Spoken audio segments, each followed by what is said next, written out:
איך הכל קובע את הכל.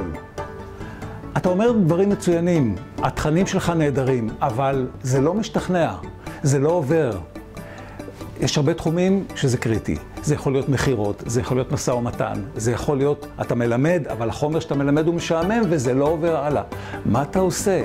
איפה איכות הדיבור שלך? איכות הדיבור זה 40% מהמסר. איכות הדיבור זה גובה הצליל, זה קצב הצליל, זה הפסקות בין המילים. אתה אומר תכנים נהדרים, התכנים שלך יופי, אבל זה לא עובר.